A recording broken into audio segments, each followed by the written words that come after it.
Saludos, estoy conversando o quiero conversar con Abdel Naime porque estoy realmente sorprendido de la cantidad de gente de derecha que ha aparecido en nuestro país. Supongo que es gracias a Chávez Frías, lo que se está pidiendo en Venezuela, uno de los logros de Chávez Frías. Y lo digo porque hay muy poca gente que desde siempre y públicamente de derecha que ha pertenecido a la parte derechista del Partido Social Cristiano Copey, que como todos los partidos, especialmente de antes de que se acabara el bipartidismo o que se empezara a acabar el bipartidismo, los partidos eran de centro derecho, de centro izquierda, pero también tenían gente, los de centro derecha, los más de derecha, como es el caso de Abdel Naime, o los más de izquierda, de centro derecha, pero de izquierda, como es el caso de Vivasterán, por ejemplo, ¿no? Clapton, así es. Pero, oh sorpresa, que ahora en Twitter por lo menos apareció un gentío de derecha que uno no conocía, que eran desconocidos, que no estaban en un partido político, que era la forma de luchar por las ideas políticas, como Abdel Naime, que es un tipo además bien peleón y bien y por pelear hasta con la familia. Por lo menos lo hace dando la cara y, ¿cómo se llama? Y abiertamente. Él es director de la plataforma Democracia, momentico, la lupa de los 40, porque desde los 40 los tengo puestos, director de la plataforma Derecha Democrática, perseguido político y exiliado desde el 2005. Ha sido diputado en Venezuela, ha sido relator especial de la Internacional Demócrata de Centro, ex vicepresidente de la Cámara de Industriales de México, porque está exiliado en México, donde ahora es promotor turístico, es un empresario exitoso, ¿no? Este es Abdel Naime. Abdel, para la gente que ahora dice que es de derecha, ¿no?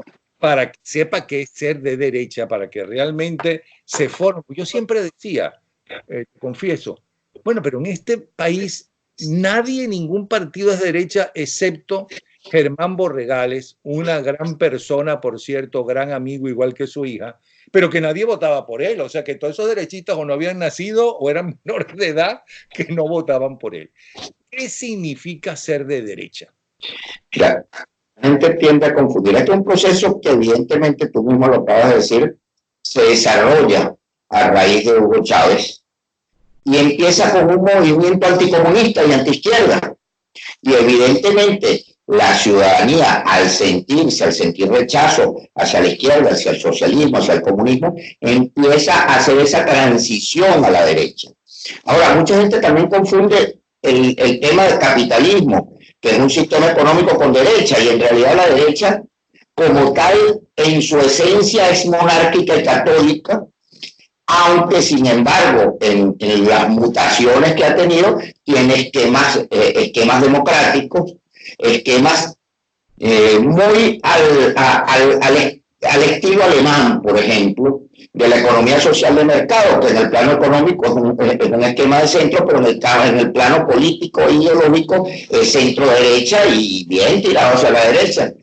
Es un esquema de elevar la calidad de vida, de desarrollo, de apertura de oportunidades, de una relación simbiótica entre Estado y mercado, donde el Estado se ocupa de su función social y de su función de servicios públicos y el mercado equilibra en una función de estabilidad económica.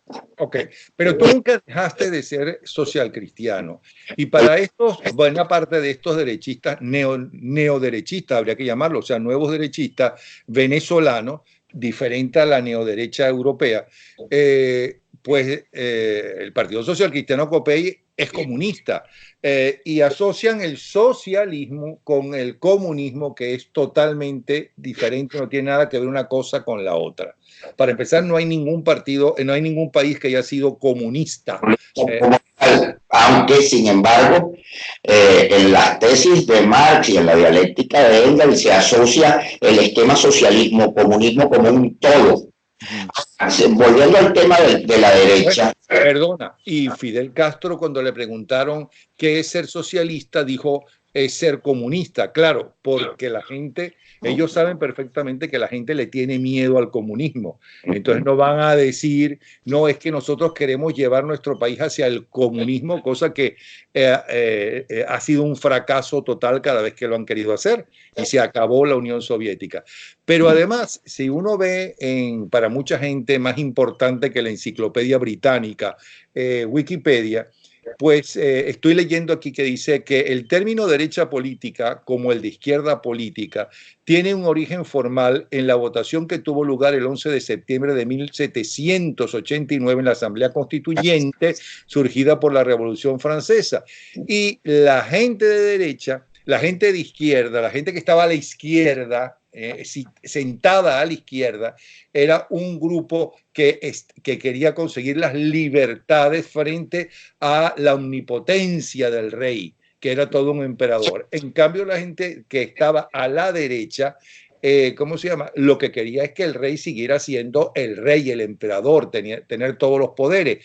Es decir, que en ese sentido, el verdadero derechista, según el origen, es Chávez Frías, que quiso ser emperador, ¿no? Y dictador absoluto. Una cosa es ser un tirano totalitario, un asesino, y otra cosa es querer ser emperador o rey. Ahora, tú... Pero perdona, la mayoría de los emperadores y de los reyes, no los de ahora, los de antes, eran unos tiranos, asesinos, explotadores, etcétera.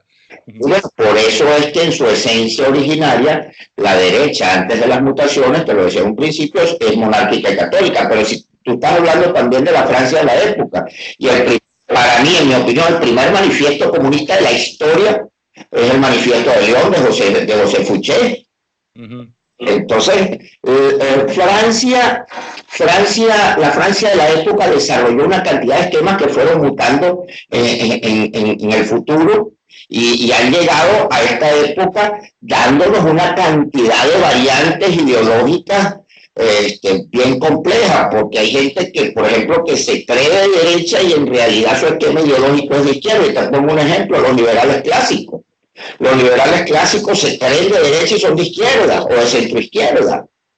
Ahora, ¿qué significa realmente para que la gente se organice un partido de derecha, ya que considera que Copey no es de derecha sino comunista, ¿no? Y imagínense ustedes Acción Democrática, que es de centro izquierda, porque Copey era de centro derecha y Rafael Caldera era de centro derecha. Es más, tú eras más derechista que Caldera, ¿no?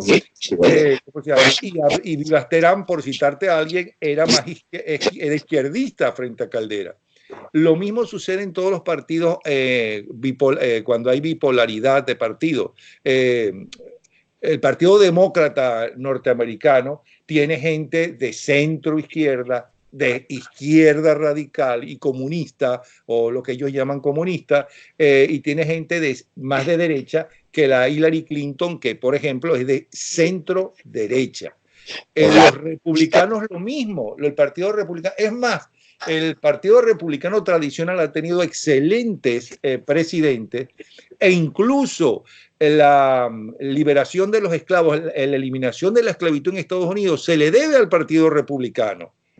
El Partido Republicano apoyó e hizo leyes a favor de los inmigrantes y apoyaba la inmigración.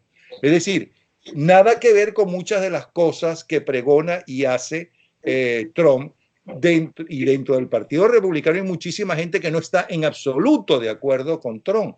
Además, ustedes los de derecha no creen en principio en el divorcio, son muy católicos o muy fervientes religiosos, ya sea católico, protestante o lo que sea, no creen en el aborto, no creen en la brujería y las cartas y esas cosas, y va a ser muy difícil para muchos que se llaman derechistas venezolanos, ¿no?, romper con eso. Mi nombre clave en Plaza Altamira era alias el Brujo. Pero sí, en efecto, mira, una vez vi a un diputado demócrata cristiano, éramos diputados de la fracción juntos, estábamos en un programa de radio y le preguntaron ese tema de la brujería y dijo: político que no haya ido para un brujo no es político. Ahora, en América Latina y en Estados Unidos, porque además en Estados Unidos creen en la, bueno, quien inventó la brujería, las brujas, no son los ingleses y luego los norteamericanos. así es, bueno, nuestro refrán venezolano de que las brujas no existen, pero de que vuelan, vuelan. Ahora, mira, aquí no se debe satanizar el tema teológico, el tema religioso.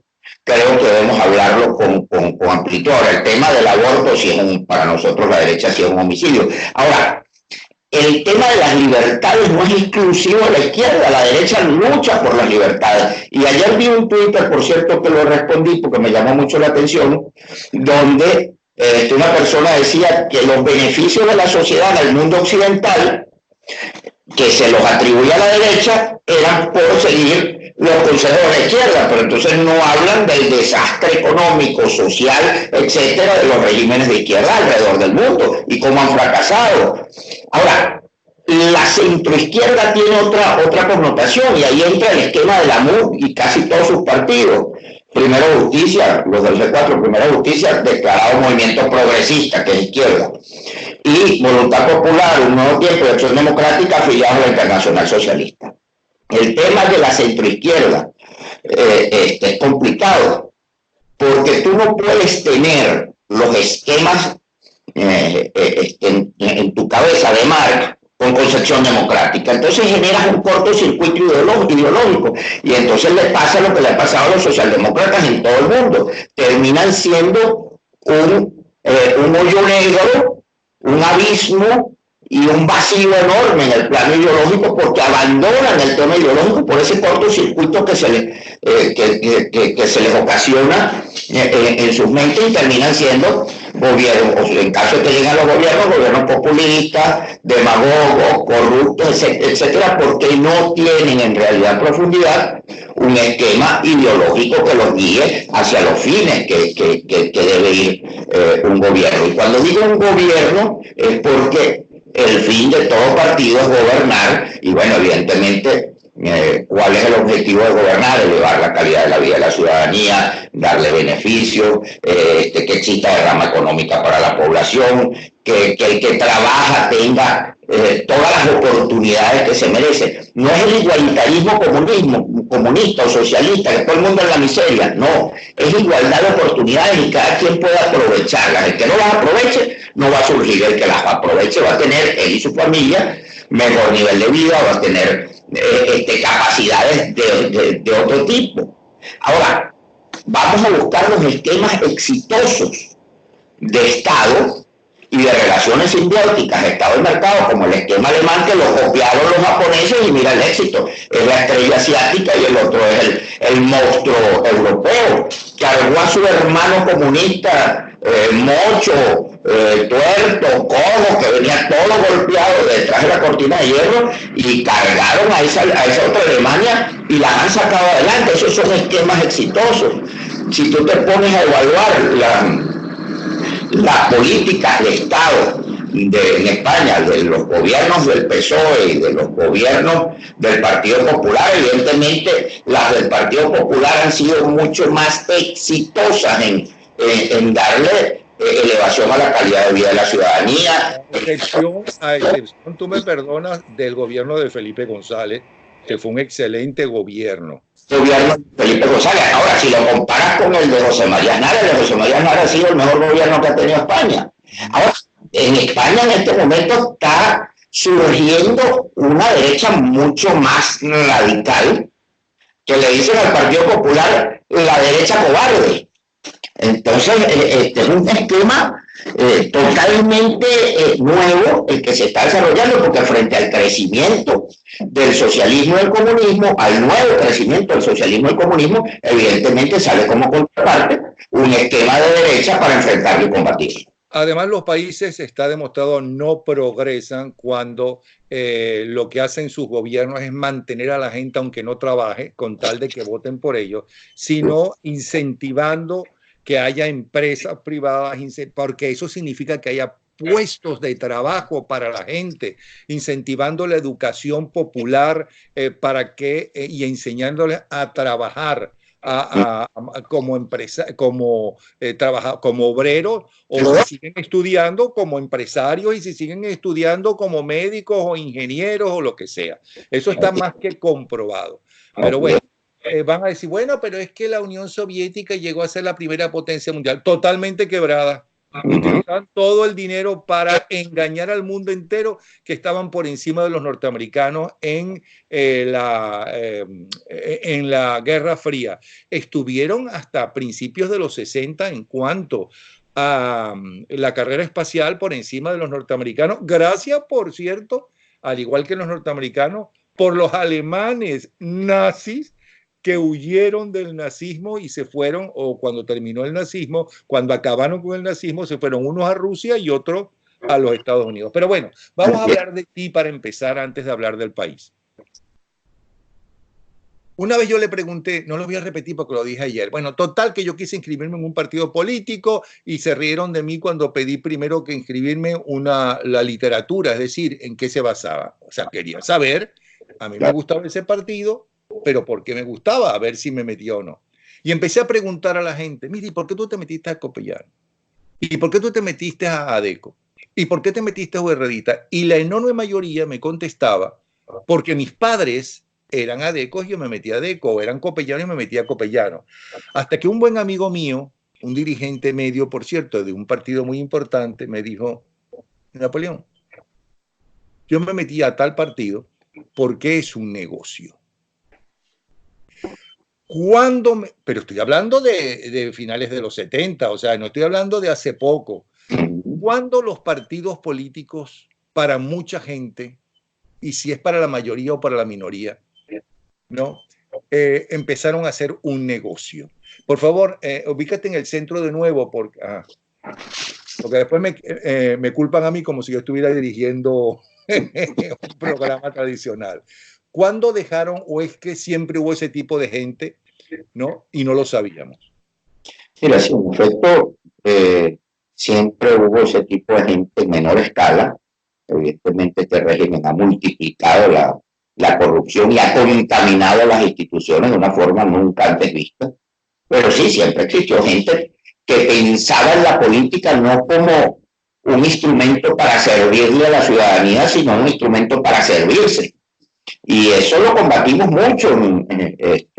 Las personas decentes que estábamos en posiciones en la cuarta, y nos costaba mucho porque ya venía un proceso de descomposición política y también de descomposición social en el país, galopante. Ahora, evidentemente, el régimen lo multiplicó y agarró y generó una oposición a la medida, de lo que vamos a hablar al rato, y la contaminó, la corrompió, la compró, y ahí tenemos las consecuencias, 20 años de corrupción, de saqueo descarado al país.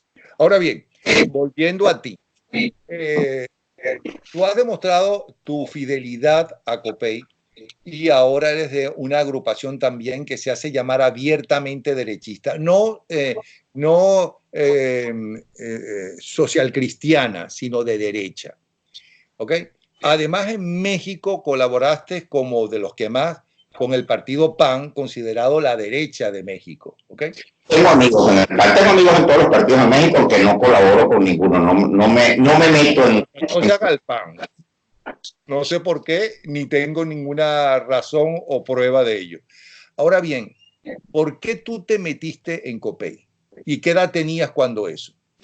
Cuando yo entré en Copey tenía, bueno, toda mi vida de niño fui copellano, desde que mi madre me llevaba a las caravanas de Copey. Es una cuestión muy extraña, porque mi padre, que posteriormente fue copellano, después que se salió del FDP, después que se disolvió o se acabó el FDP, mi papá venía del Partido Comunista y después se fue a Copey. Pero mi madre era militante de la JRC, de la gloriosa Juventud Revolucionaria Copellana, y de derecha, y mi abuela era calderista a morir, y mi tía abuela, que era una de mis guías políticas, mi formadora política, era calderista a morir. Y bueno, evidentemente la influencia familiar sí tuvo mucho que ver. Bueno, sobre todo la influencia de tu mamá, por lo que veo. De mi madre, de mi abuela y de mi tía abuela, ¿no? Pero posterior a eso, cuando ya entró en la juventud de Copey, en la gloriosa JRC, lamentablemente ahora ni siquiera el nombre le dejaron, cuando entré en la juventud empecé a ver las diferencias en los cursos de formación de los distintos tipos de ideología, porque Copey sí formaba en aquella época a sus cuadros juveniles. Y tuve influencia de dos personajes. Uno fue Aristides Calvani, que me marcó mucho, y el otro fue Delfín Sánchez. ¿Y el otro cuál fue? Delfín Sánchez, que también me marcó, incluso me reclutó al equipo más de derecha de Copey, que es el Cauli. Todavía quedamos unos Cauli. Nunca te atrajo ningún partido de izquierda en medio de las disputas que humanamente debes haber vivido dentro de Copey. Fíjate que mi primera actividad política electoral fue ser presidente del centro de estudiantes de mi liceo. Y salí electo por la izquierda. Y me acuerdo que imprimimos en una fotocopiadora una foto mía, una especie de tríptico muy folclórico, y era una foto mía en Cuba, pues yo vivo en Cuba, con el mural del Che atrás, en la Plaza de la Revolución, que yo estaba con una franela surchop sin manga, unos Levi's y unos Pumas. Entonces, o sea, ahora, al año siguiente, en esa época todavía no sabías que el Che Guevara era un asesino, un enfermo, ¿no? Era la moda, pero yo duré 6 meses en la izquierda y salí corriendo y me reelegí al año siguiente. Cristiana estudiantil. Esa era la moda capitalista, por cierto, porque el Che lo puso de moda, que su franela y demás, el negocio capitalista. Bueno, hasta hace poco, porque Ricky Martin, que es abiertamente gay, ¿no?, hizo el papel del Che Guevara como si fuera el Che Guevara un héroe, ¿no? Pero bueno, ahora bien, nunca, pero cuando estabas contando de que fuiste apoyado por la izquierda, ¿tú todavía no estabas en Copey o estabas militando en un partido de izquierda? No militaba en ningún partido. Inmediatamente me reclutaron desde la JRC y me dijeron, ¿qué haces tú ahí?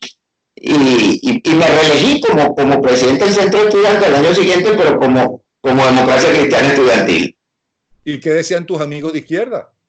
Y desde ahí me quedé. Y fíjate que el tema, que mucha gente dice, no, que Copey es de izquierda por el tema social cristiano. No confundamos lo social con lo socialista. Lo social refiere a la sociedad. Y el tema social cristiano, el nombre social cristiano es de la doctrina social de la Santa Iglesia Católica. No viene del tema socialista, pero la gente tiende a confundir los temas ideológicos porque el aparato propagandístico de izquierda ha sido tan hábil que se ha apropiado de términos muy importantes, progresismo, socialismo, etcétera, y entonces alguna gente por poca profundidad ideológica tiende a confundir el tema social con el tema socialismo, el tema de querer salir adelante con el tema progresismo o progreso con progresismo. Por eso yo siempre prefiero tocar, para no caer en el juego del aparato propagandístico de izquierda, el tema desarrollo.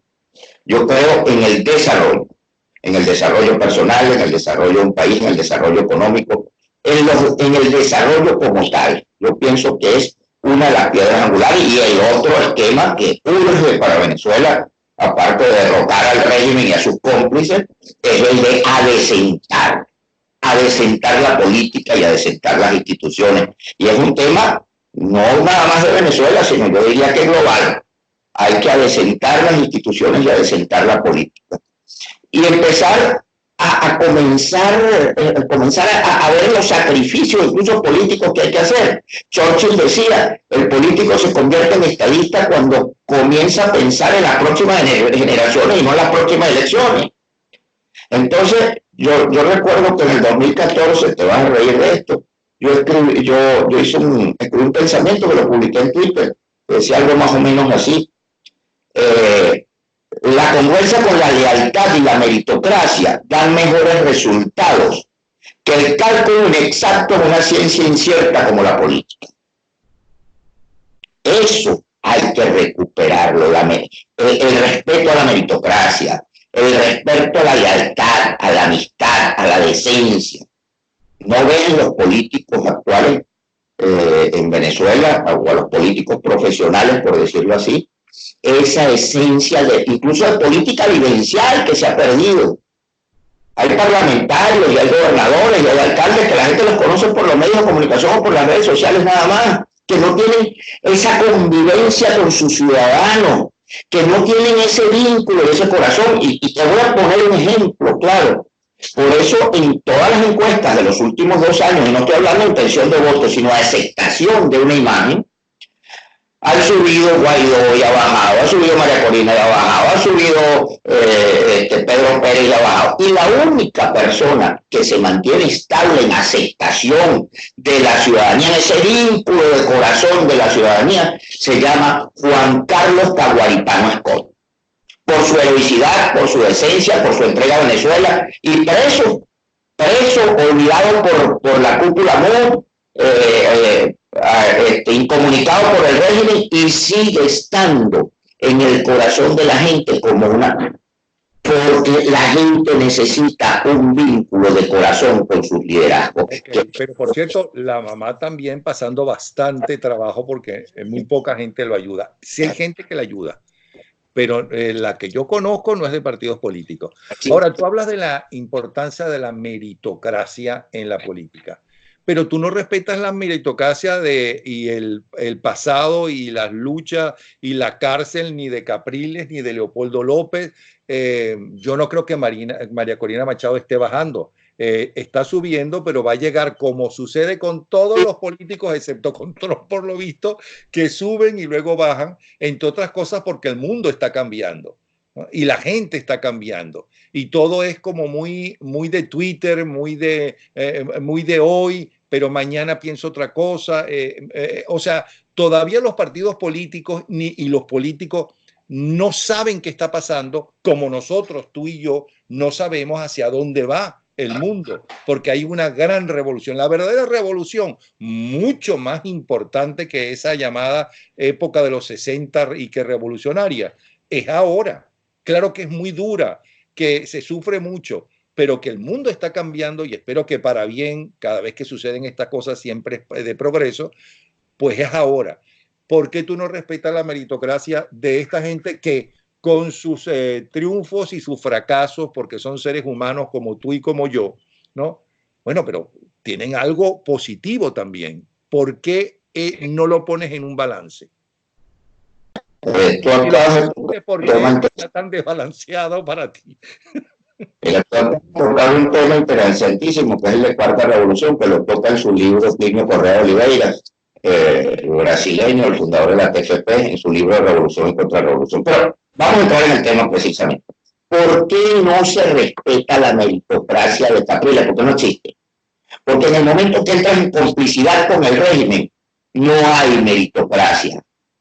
Los meses que estuvo preso Capriles los echó a la basura en el momento que entró en un juego de complicidades con el régimen. ¿Por qué no reconozco la meritocracia de Leopoldo López? Exactamente por lo mismo, pero más aún. Yo conozco Ramo Verde, la cárcel de Ramo Verde, perfectamente, y en sus entrañas es un hotel 5 estrellas, en comparación con las cárceles donde estuvo, ahora está en Ramo Verde de nuevo, pero donde estuvo Vasco da Costa, o donde estuvo Juan Giraldo del Táchira, o donde han estado muchísimos de nuestros presos políticos, donde está Juan Carlos Taguaripano, que de paso es un absurdo de la Asamblea Nacional no tener a Juan Carlos Taguaripano en la lista de presos políticos. Y se lo he reclamado a muchos de los diputados y me dicen es que no es un preso político, es un preso común. Eso es un problema, robo de armas. No, es una actuación militar heroica en contra del régimen. No, bueno, pero no les interesa tener a Juan Carlos Taguaripano en la lista de presos políticos. Ahora, vamos a respetar los méritos. Hay gente que ha dado muchísimo en la lucha por Venezuela. Hay muchísima gente decente que incluso ha estado dentro del juego político y se ha apartado incluso del amor. El caso de Humberto Calderón Berti, que es un hombre decente, es un hombre serio, las denuncias que hizo, lo del Cucutazo, lo del diputado Superlano, es uno de los casos del Cucutazo. Y es una situación personal de él, que se fue de fiesta con una prostituta, con su asistente, con un bolso con $250,000 y lo robaron en un hotel y se les pasó la mano a las personas que lo robaron y murió el asistente y primo de él.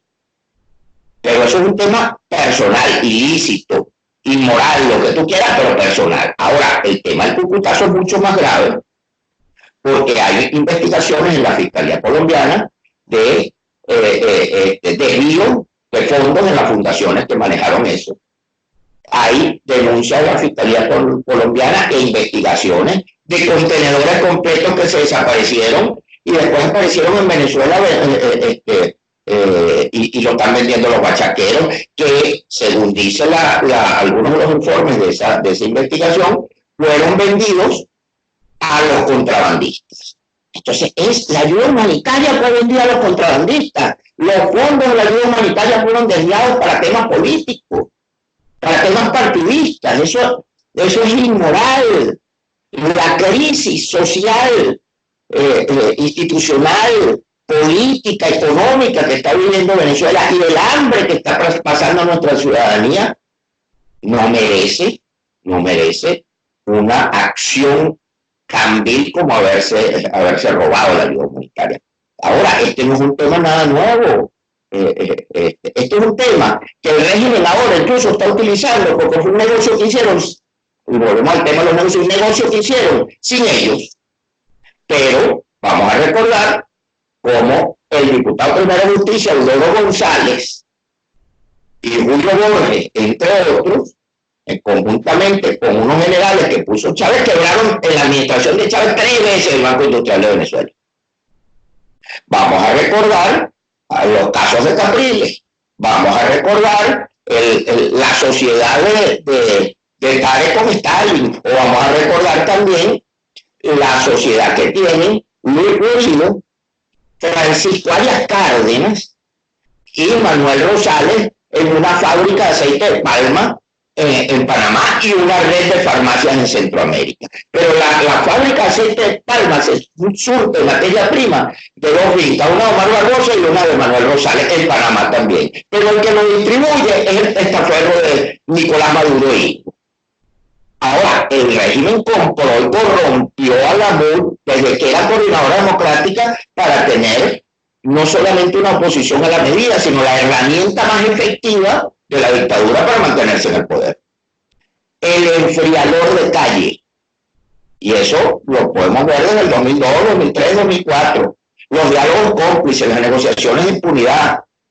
Bueno, si vamos a hablar del presidio de Leopoldo López, entonces es inmoral que Juan Guaidó vaya a abrazar a Luis Ortega y en Cúcuta. O sea, eso no tener vergüenza a la fiscal criminal, que siempre se lo digo, cada que veo un Twitter de ella se lo respondo. Unos meses de aparente oposición no borran 18 años de crímenes de lesa humanidad. Fiscal criminal Luis Ortega Díaz.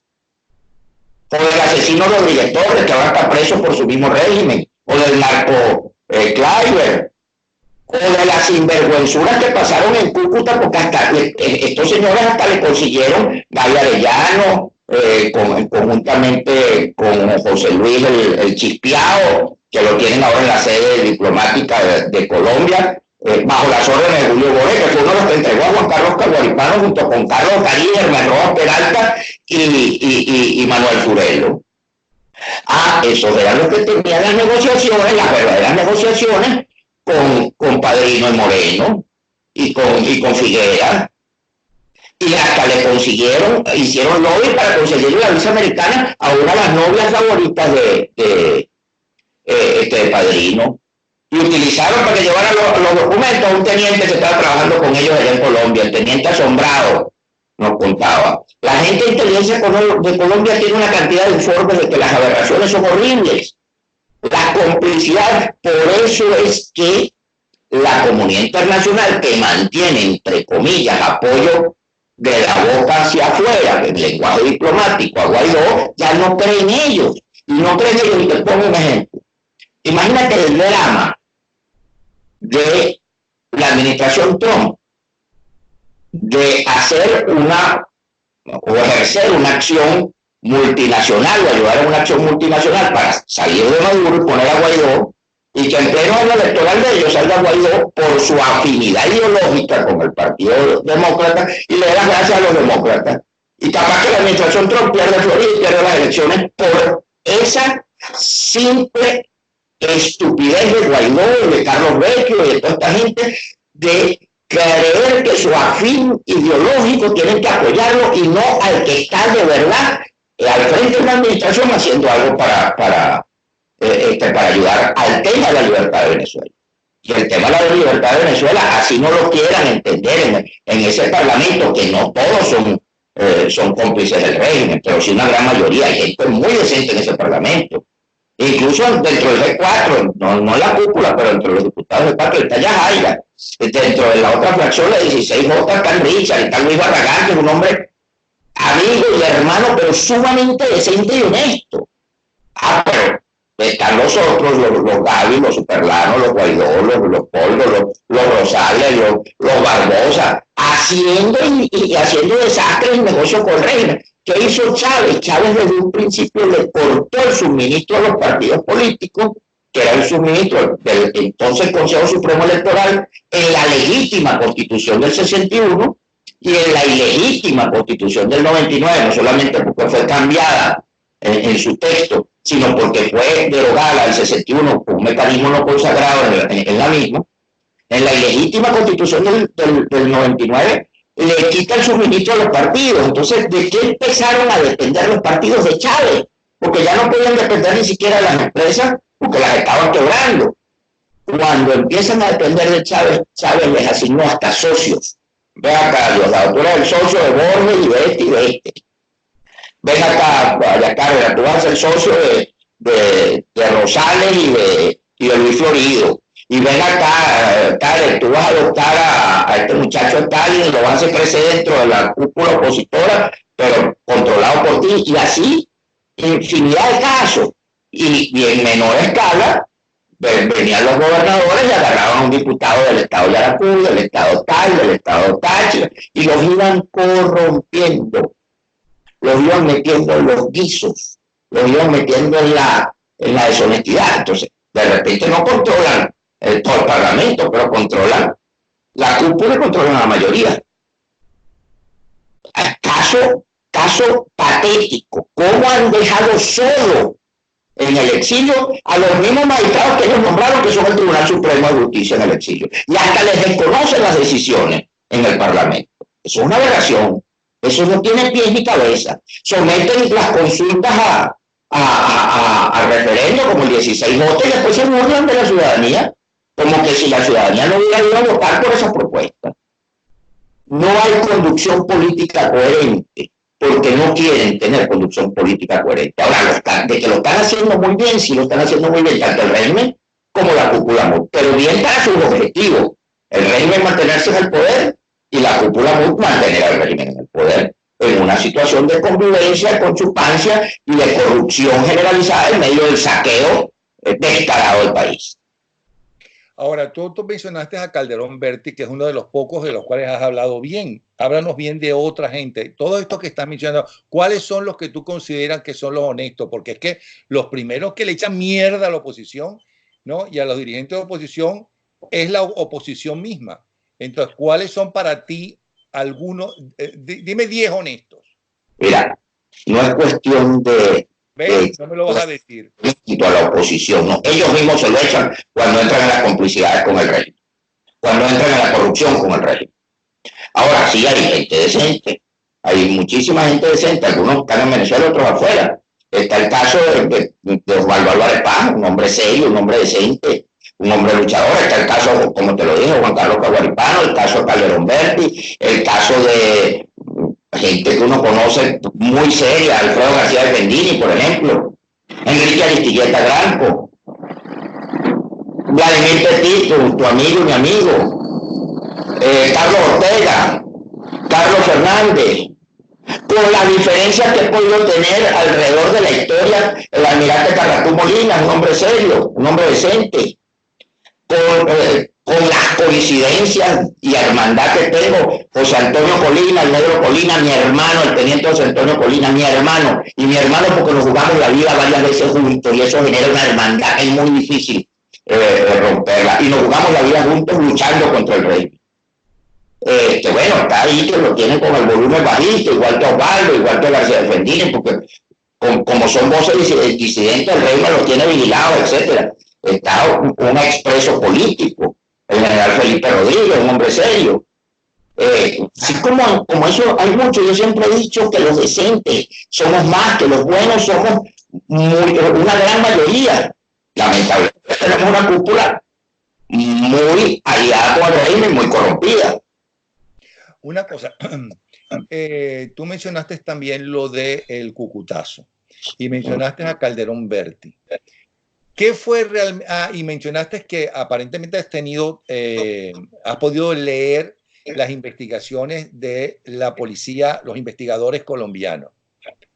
¿Qué tiene que ver Calderón Berti con todo esto que dicen que la votada tan destemplada, porque realmente no fue la más correcta, ni siquiera la más diplomática, ni siquiera la más política de Calderón Berti con Cúcuta? Mira, la información que nos da a mí, que nos da a nosotros, de Inteligencia de Colombia, nosotros tenemos a buen resguardo durante todos estos años más de 700 informes de inteligencia que han derivado en ya más de 300 expedientes armados de todos estos casos de corrupción y complicidades que tenemos. Pero en el caso específico de Cúcuta, nos dice Inteligencia de Colombia que Humberto Calderón Berti pidió que se investigara no solamente el caso de Superlano, que se investigara lo que ya se había abierto en una investigación, que se profundizara en eso por el tema de desvío de recursos de las fundaciones que manejaron las aportaciones de la ayuda humanitaria, que según tenemos entendido están investigados 253 millones de dólares, y aparte de eso la desaparición de contenedores completos que iban a parar a manos de los contrabandistas. Eso está diciendo, yo tengo que entender que Calderón Berti, que era el embajador de Guaidó y de la oposición venezolana democrática, no estaba de acuerdo con algunas de las cosas que se estaban rumoreando y consideraba que era su obligación pedirle a la justicia colombiana, que es a quien le correspondía investigarlo y tenía que hacerlo, lo apoyara o no lo apoyara a Calderón Berti. Tengo que entender entonces que Calderón Berti estaba consciente que esa era una orden que él tenía, ¿no? O la política que él consideraba era la política correcta, honesta de Guaidó y su gente, ¿o no? Mira, yo siento que Humberto Calderón Berti, y es ya una percepción personal, actuó de acuerdo a su conciencia. Y eso le costó muchas enemistades. Ahora, el problema de los informes en la Fiscalía colombiana es que está involucrado el entorno más cercano de Juan Guaidó y de Leopoldo López y de Henry Ramos. Y están involucrados una cantidad de diputados del Parlamento. Entonces, frente a esa situación, evidentemente, Humberto Calderón, que viene a corroborar todo lo que nosotros venimos denunciando desde hace años, se convierte en el enemigo público número uno, por toda la información que tenía y porque se le estaba pidiendo a la Fiscalía que investigara, que profundizara.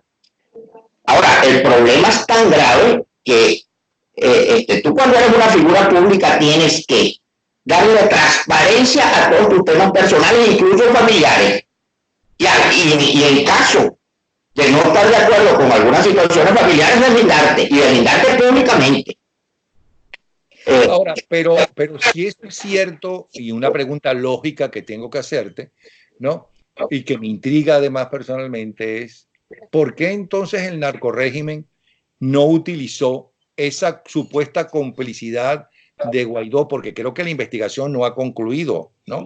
Esa supuesta complicidad de Guaidó y Leopoldo López y creo que mencionaste a Ramos Alup con este robo tanto del dinero como de algunos de los containers.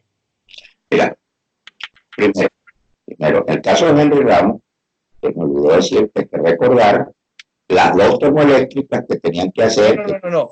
Yo te estoy diciendo de este caso concreto, porque el régimen no lo ha utilizado. Dólares, 3.000 millones de dólares y 500 millones de dólares de contratos para su hijo. Pero ok, vamos a hablar del tema. El régimen ataca, entre comillas, a la MUD y le dice: ustedes son unos corruptos que se robaron la ayuda humanitaria. Pero es simplemente porque fue un negocio que no hicieron juntos, pero no lo han hecho ni los han tocado. El problema está que si de verdad existiera una oposición que enfrenta al régimen, bueno, o el régimen estuviera derrotado o la oposición estuviera perseguida, y no están perseguidos. Te pongo el caso de Freddy Guevara, había una patrulla que pasó frente a la DICIR y se corrió con la embajada de Chile. Yo sí sé lo que es persecución, yo sí sé lo que es vivir un año en la clandestinidad enfrentando al régimen. Pero pasó una patrulla frente a su casa y salió corriendo por una embajada. Roberto Enrique, que es su compañero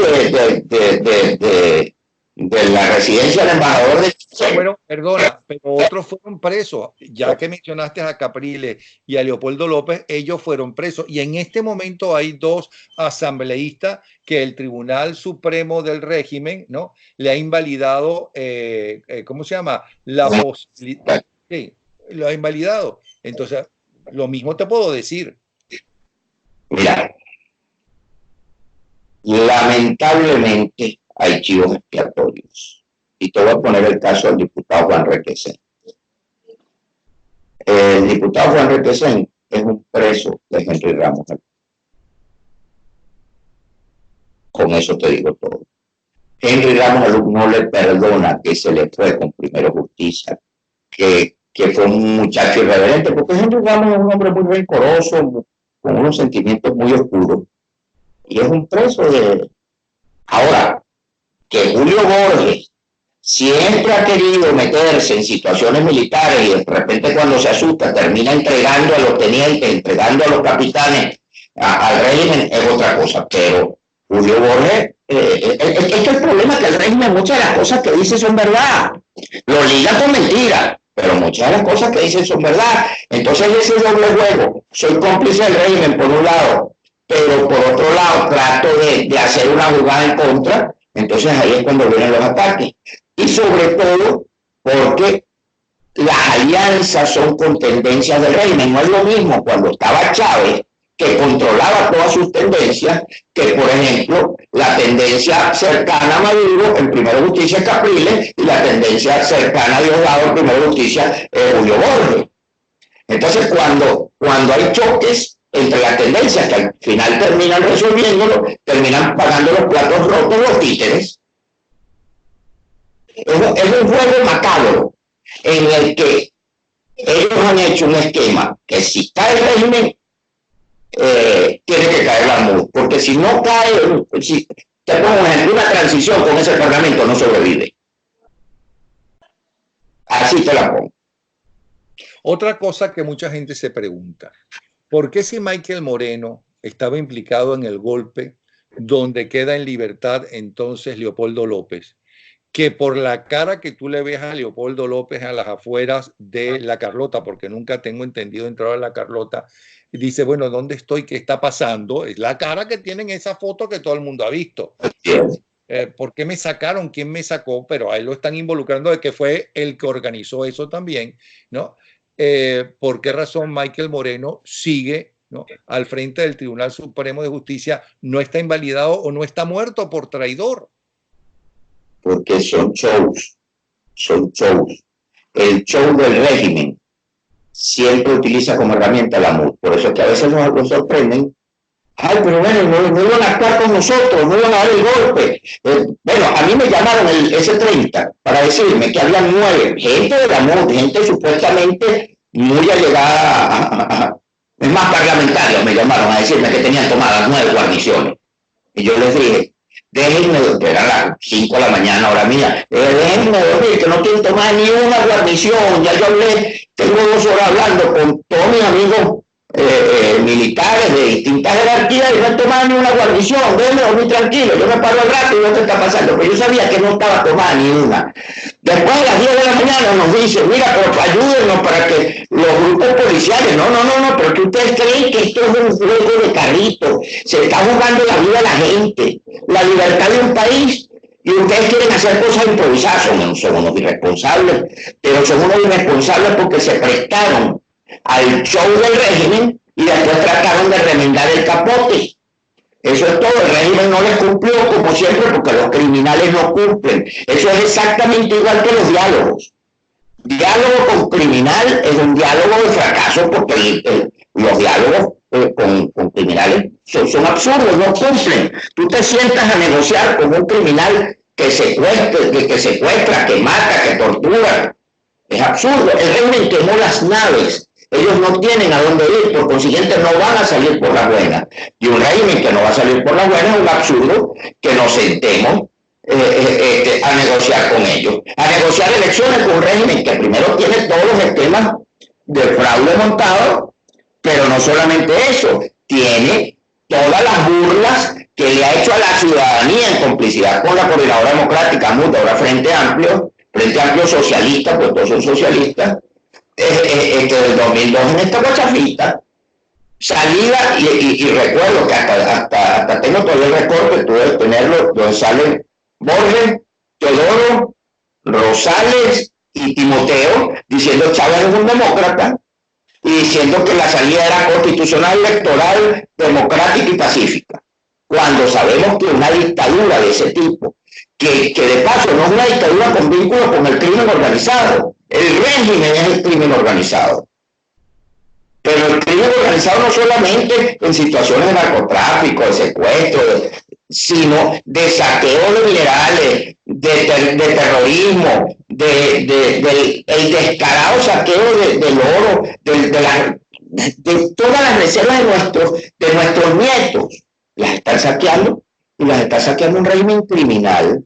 Entonces, ¿cómo tú vas a pensar que van a salir por las buenas? Hay una sola salida del régimen, y es por la vía de la fuerza, sea una insurrección civil y militar en el país generalizada, una intervención multinacional militar por razones humanitarias, o un sistema mixto de insurrección en el país tipo Bolivia y apoyo internacional.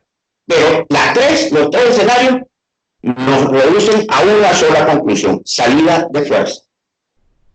Frente a esos criminales no hay otra forma. Entonces tienes 20 años escuchando a una cúpula opositora, entre comillas, o como le dijo en algún momento hace unos años mi padre político Osvaldo Álvarez Paz, le dijo la oposición oficialista.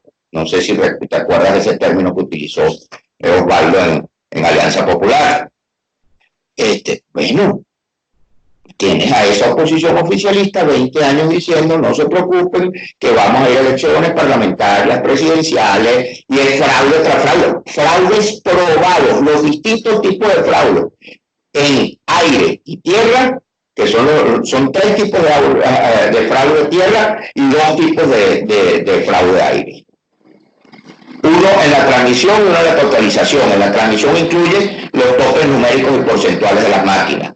Y los de tierra. Los de tierra son los multicedulados, que no son venezolanos, son 3,5 millones de votos fraudulentos en tierra, en la mesa votando,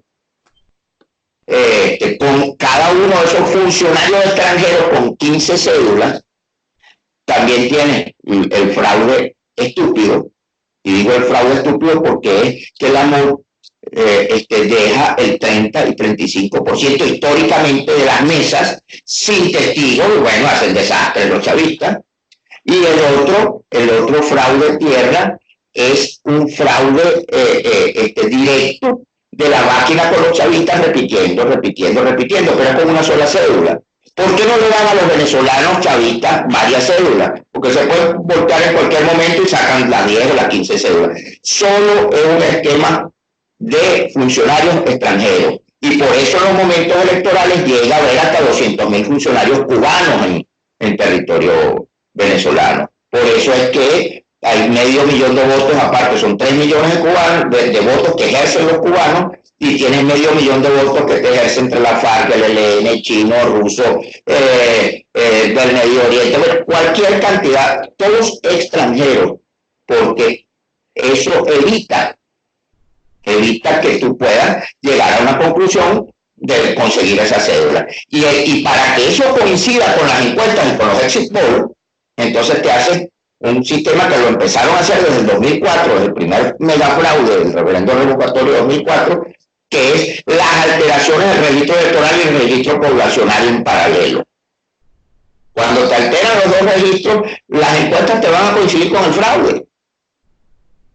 O sea, es un esquema macabro. Y la MUD lo sabe. Y vuelve a insistir en estrellarse contra la misma piedra porque es a propósito. Es lo que te decía hace rato. El objetivo del régimen es mantenerse en el poder y de la MUD ser su herramienta para mantenerlos en el poder. Y una herramienta efectiva para el régimen.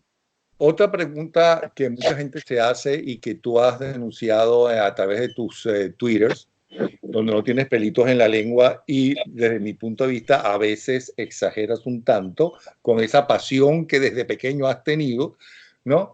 Y de la cual tienes fama desde la época de la juventud copellana, ¿no? Entonces, es que es Leopoldo López quien inventó el cuento de la conspiración de Calderón Berti con el régimen. Es muy extraño eso, otros dicen que fue el padre de Leopoldo López, que está en España, que está muy cercano al PP, bueno, es del PP, ¿no? Y es muy extraño que un periódico serio, y tiene fama de serio, como es ABC, y que es monárquico, por cierto, de derecha, ¿no? Hasta lo anuncie, cosa que nunca hace. Mañana tenemos tal cosa, y es el primero que lo publica, pero también Bloomberg lo publicó, claro, haciéndose eco de ABC y diciendo que era ABC. ¿Por qué crees tú y por qué estás tan seguro cuando ni Leopoldo López ni Guaidó hablaron en contra de Calderón Berti? Por el contrario, dijeron que era una reestructuración, bla, bla, bla, bla, pero nunca dijeron es que estaba conspirando. Bueno, mira, primero, el primer tema que tú tocaste, te lo digo así. La decencia se defiende con pasión y las denuncias se hacen con pruebas. Yo soy incapaz de decir algo en lo que yo no tenga elementos documentales lo suficientemente contundentes para sostenerlo. Ahora, el tema Leopoldo López no es nada más Leopoldo López, aunque sí Leopoldo López tiene mucho que ver. Es un laboratorio o varios laboratorios de guerra sucia que tienen tanto el régimen como los tiene la MUD, como los tiene el G4, y que aparte de eso tienen sublaboratorios en cada uno de sus estructuras partidistas, que de paso son muy torpes porque creo que ni le consultan de las estupideces que sacan de guerra sucia a JJ, que es un experto en hacer laboratorios. De paso, por cierto, con hackers, ¿no? que él le paga. Por cierto, él, JJ, involucrado en 3 juicios en los Estados Unidos que tienen que ver con el mismo cartel del narcotráfico. Mira, a JJ yo se lo dije, se enojó conmigo y cuando agarró la asesoría de Juan Guaidó, le mandé un mensaje y le dije: tú eres muy bueno en lo que haces, pero no eres milagroso. Era evidente que Juan Guaidó venía en una picada que no la paraba nadie, pero era por sus propios resultados o su propia falta de resultados y por la evidente complicidad con el régimen que la ciudadanía rechaza. Cada vez que la gente dice, oye, diálogo, diálogo con criminales, la gente se agarra la cabeza y dice, vamos otra vez por el mismo camino al fracaso. Ahora, si es Leopoldo López, pero también Julio Borges tiene sus esquemas de laboratorio de guerra sucia. En el caso de Calderón no se metió Julio Borges, pero sí estaba metido Henry Ramos en otro de los esquemas que estaban... ¿Qué ganaba Henry Ramos con esto? Yo soy muy amigo y quiero mucho a Calderón Berti y sé que es un tipo de primera, pero tengo que preguntarte qué tiene que ver Henry Ramos. En todo caso, los desprestigiados eran justamente Guaidó por la forma como sacaron a Calderón Berti, pero no por las declaraciones que dio públicamente, que no se metió con Calderón Berti. Bueno, te explico. Es muy sencillo. El G4 podrán tener sus diferencias y se están matando entre ellos, pero cuando tienen un objetivo común, se unen. Y hay una situación grave. No es lo mismo todas las denuncias que hemos venido haciendo durante tantos años a que venga una figura con tanto apoyo internacional y prestigio internacional, con gobiernos, muchísimos gobiernos de países, como Humberto Calderón Berti, a corroborar todo lo que se venía denunciando. Porque al corroborar el hecho de Cúcuta, está diciendo todo lo que se venía diciendo, todo lo que se venía haciendo, todo lo que se venía denunciando es cierto, porque lo tenemos documentado, no solamente por los informes de inteligencia, sino por elementos probatorios ya en expedientes, son más de 300 expedientes. Son los vínculos de unos con los otros, en esquemas que incluso se han discutido o han discutido nuestro equipo, sobre todo nuestros equipos de inteligencia, lo han discutido con agencias y en esto ya hace poco hubo una reunión con varias agencias de inteligencia de varios países y la reunión fue en Estados Unidos con gente nuestra discutiendo cada uno de los casos y los vínculos de cada uno de ellos. Ok, perdona que te interrumpa, pero ya llevamos 1 hora, 1 minuto y 26 segundos. Y creo que en base a todo lo que has dicho, la pregunta final es: si el gobierno es narcotraficante, si el gobierno tiene el apoyo de China económico, Rusia, la FARC, el ELN, Hezbollah, ¿no? Los cubanos, y además la oposición está dirigida por la MUD y los dirigentes más importantes del país, que ya has mencionado, están de alguna forma o vendidos o callados o extorsionados por el narcorrégimen. ¿Cuál es la salida y por qué los gobiernos internacionales que se sienten afectados de alguna forma, como Colombia, como Brasil y posiblemente como los Estados Unidos? Y digo posiblemente porque sabemos que la política exterior norteamericana nunca ha sido muy buena, que digamos, ni con Trump ni con los anteriores tampoco. ¿Ok?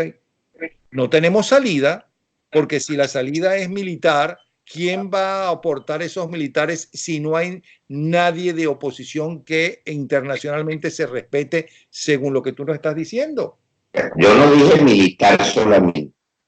Bueno, yo militar quiero decir como mercenario, con militares venezolanos, como quieras llamarlo. ¿Quién va a aportar el dinero y los millones de dólares que se necesitan?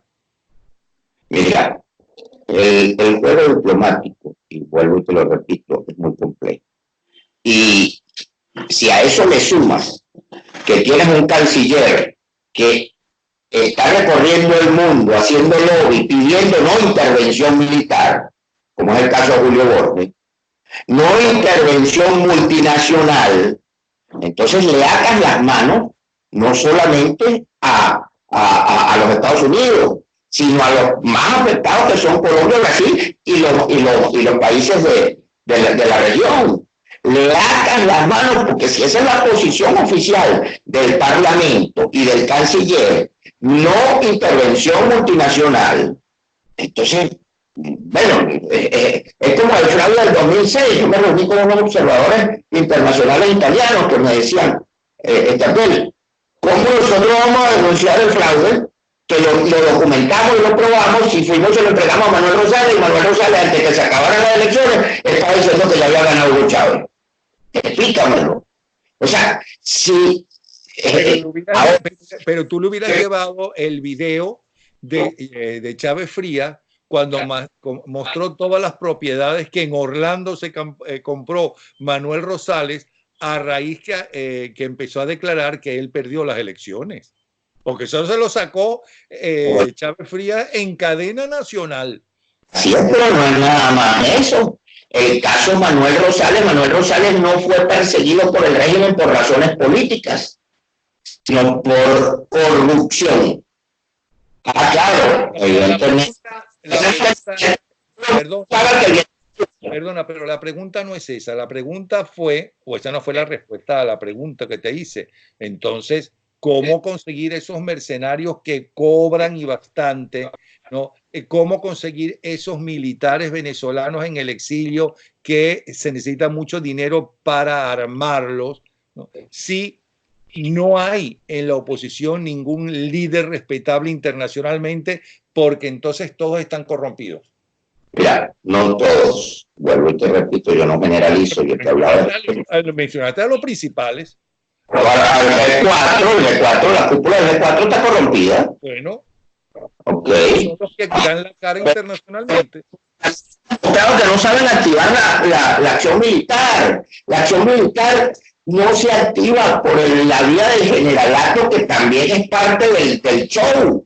No, la vía militar se activa desde el corazón de la Fuerza Armada. Y el corazón de la Fuerza Armada son sus cuadros medios.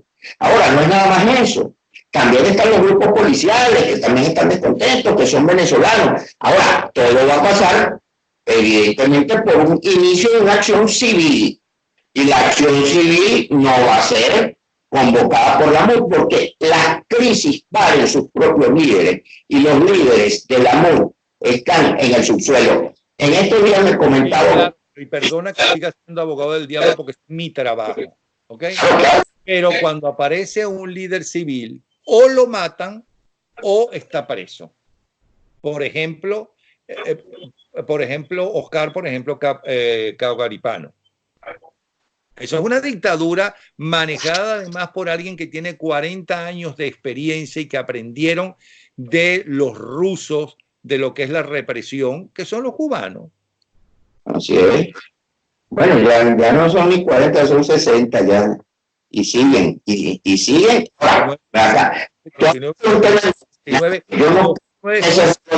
verdad, Dios mío, son 60. Napoleón, pero tú hablaste de un tema mercenario, pero ya no son. Yo me niego a esa posibilidad. Yo te dije, insurrección civil militar interna. También te dije, intervención multinacional o un esquema mixto entre las dos. Yo no hablo de mercenarios. Ahora, si hay militares en el exilio que quieren regresar a enfrentar al régimen, bueno, habrá que buscar los esquemas de incorporarlos en esas acciones civiles que se van a dar. Ya la crisis económica y social no da para más. Estamos al frente de un estallido social y ese estallido social puede evidentemente generar una acción civil militar para derrocar al régimen. Ahora, te comento del estallido social. ¿Qué ha hecho el régimen? El régimen muy hábilmente nos ha metido en Venezuela en ese esquema de la imagen gris necesaria o la miserabilización necesaria para tener un esquema de ciudadanía que no lucha, que en lo que sale de su casa y se enfrenta a la realidad diaria se desmoraliza. Pero eso también tiene un límite, eso explota también. Bueno, en Cuba no explotó, 60 años y cada vez está... En Alemania, explotó en la Unión Soviética. O sea, ejemplos en el mundo tenemos muchos. O sea, todo tiene un límite. En Cuba, bueno, Cuba es una isla. También vamos a entender algo. Cuba ha minimizado el efecto de crisis social que tuvo en la época del periodo especial, la ha minimizado con el dinero venezolano, con los casi 4.000 millones de dólares que se le envían a Cuba anualmente. Porque estamos hablando que solo en el acuerdo petrolero, en el acuerdo Caracas-La Habana, son son casi 3.000 millones de dólares, aparte de 1.000 millones de dólares más por otros esquemas. Y Cuba ha utilizado a Venezuela como la caja chica de su proceso de exportación de su revolución trasnochada. Esa es la verdad. Y por eso es que a Cuba no le interesa que caiga el régimen venezolano, porque sigue. El régimen venezolano no está quebrado, como dice mucha gente. Es un régimen muy rico con una ciudadanía extremadamente pobre, que es lo más grave. Porque no es nada más los recursos del Estado venezolano, sino que aparte ahora, como están siendo sancionados, están repatriando capitales y los están invirtiendo en empresas privadas, entre comillas, pero es para poner a circular toda esta gran lavadora de dinero. O sea que el sistema del régimen sigue siendo rico con una ciudadanía muy pobre. Y eso va a explotar en cualquier momento. Y por su parte, el régimen venezolano, ¿no?, utiliza al régimen cubano para exportar narcodictaduras por todo el continente.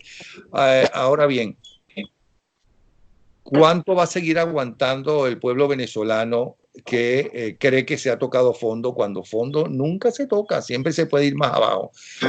Porque para que salga a la calle, hasta ahora, ¿no?, en la mayoría de los casos es la MUD la que convoca, y también es la MUD la que saca y mete a la gente en su casa. ¿Cuándo va a ser? Que no, evidentemente, según te entiendo, no va a ser la MUD ni el famoso G4 el que le interesa que la gente tumbe al régimen. Pero te voy a poner un ejemplo. En el 2004, las guarimbas no fue la MUD la que sacó a la gente a la calle, sí fue la que los regresó. Fue Pompeyo el que lo regresó. Ahí Leopoldo López fue muy importante en la salida. Por eso le costó la prisión.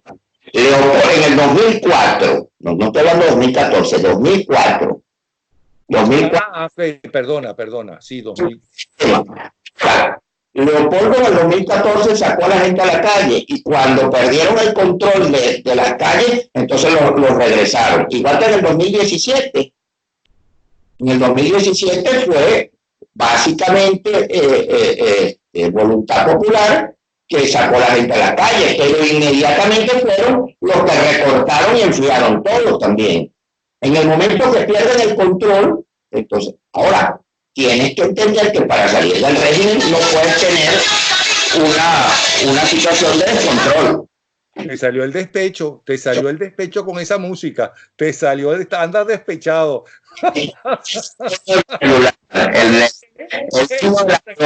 Despechado. Entonces termina, por favor. Bueno, para que veas que no, yo no abandono mis raíces. Es más, te comento algo, Napoleón. En el 2017, en el 2015, se reunió el Consejo Federal Social Cristiano, que son los secretarios generales y presidentes de todos los estados, no la dirección nacional, porque desde el 2009 que le puso la mano al TCJ, para mí no hay dirección nacional legítima en COPEI, ninguna de las que ha pasado. En el 2015 se reunió y me designaron vicepresidente nacional de Asuntos Internacionales de COPEI, el que llevaba las relaciones internacionales de COPEI. Y en el 2017 le renuncié, le dije, no renuncio a mi militancia partidista, soy un simple militante demócrata cristiano, pero le renuncio al su puesto de dirección porque son cómplices de esta dictadura y no puedo estar sentado compartiendo posiciones de dirección con cómplices del régimen. Eso es una cuestión de concepción ética, de principios morales. Si no estás a gusto, si no estás de acuerdo con las cosas en materia ética y moral que están pasando alrededor tuyo, tienes que deslindarte. Y eso hace mucha falta en el país, gente que empieza a deslindarse de las situaciones de corrupción, de las situaciones de complicidad con el rey.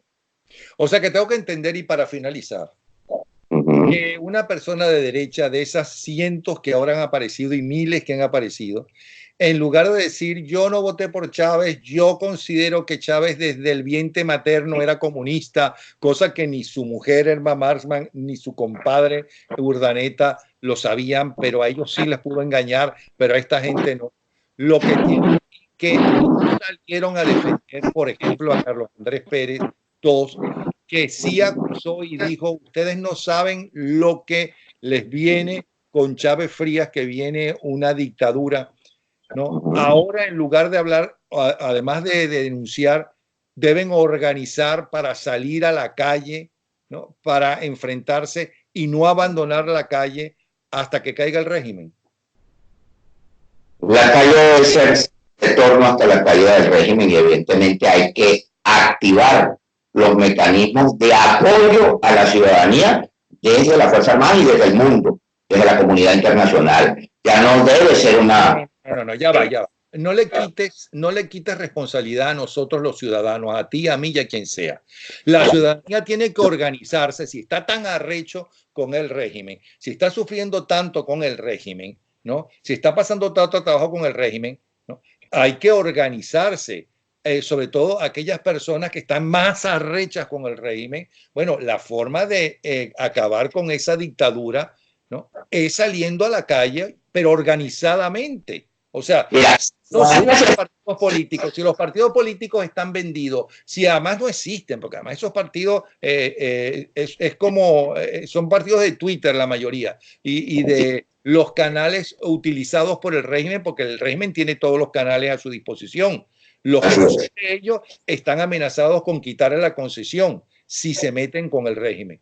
Lo que debería entonces es organizarse como muchísimos se organizaron el 11 de abril, que fue una manifestación solamente en Caracas de más de 1 millón de habitantes y que los partidos no querían que se llegara a Miraflores. Fue la gente organizada y para eso tienen que haber reuniones primero pequeñas y van creciendo poco a poco. Eso es lo que está planteado. Mira, la ciudadanía se está organizando mucho más de lo que el común de la gente cree. La ciudadanía... Quiere decir que eso ya lo está haciendo. Ojo, de manera subterránea. Claro. Y el subterráneo es el único esquema. Los esquemas subterráneos de clandestinidad son los únicos esquemas que van a funcionar para lograr la reacción ciudadana en las calles de manera permanente y evidentemente el posterior apoyo que se requiere para una salida de fuerza del régimen. Y eso es inevitable. No será hoy, no será mañana, pero y acuérdate que vamos a entrar en una situación en la que sobre todo un país que vive de la estructura del Estado, como es el caso de Venezuela, enero es un mes muy complicado, que genera mucho más descontento, que genera muchas más desilusiones, que se convierten en lo que tú acabas de decir, en arrecheras. Y esa arrechera va a explotar. La ciudadanía se está organizando, y sé lo que te estoy diciendo, mucho más de lo que cree el régimen y de lo que cree la MUD. Y se están organizando de manera subterránea, y es en las comunidades, es en los caseríos, es en las ciudades, es en los barrios, es en las urbanizaciones, es en todos lados. Y los vínculos, los lazos comunicantes existen, pero también de manera subterránea. Bueno, y yo diría que además, y viendo para el futuro, para que no al cabo de una década o 2 décadas regrese un nuevo Chávez o un peor que Chávez, ¿no? Es muy importante quitarle los miles de millones de dólares a la dirigencia política, que si uno es de derecha, ¿no?, cree en el trabajo de la gente, en los empresarios, en que los empresarios sean prósperos y que crezcan sus empresas para que haya muchísimos más puestos de trabajo.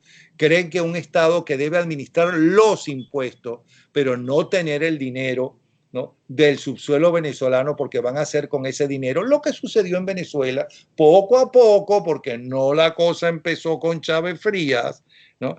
Para que estos partidos que van a nacer de derecha, ¿no?, porque supongo que los que se dicen de derecha se van a inscribir en partidos de derecha para que triunfe la derecha en unas elecciones democráticas, ¿no? Que sea posible restituir la democracia. Claro. Y si los partidos, como nos dijo ayer Paciano Padrón, también militante de COPEI, no son democráticos. Primero, no puede haber democracia sin partido, pero no puede haber democracia sin partidos democráticos. Obligar que los partidos sean democráticos como les obliga la Constitución. Sí, la Constitución que dicen que hicieron a favor de Chávez, cosa que tampoco es verdad. Pero bueno. ¿Ah? Tú lo acabas de decir, se predica con el ejemplo. Claro. Si yo quiero democracia, tengo que tener un partido que en su interior sea democrático. Claro. Bueno, muchísimas gracias, Abdel. Muchas gracias por esta hora y 20 minutos. ¿Ok? Un abrazo. Conversando porque el tema Venezuela es tan complicado que estaríamos no una hora y tanto, sino 3 días conversando el tema punto por punto y todavía nos quedaría por delante muchos temas que hablar. Sí, señor. Un abrazo. Hasta luego.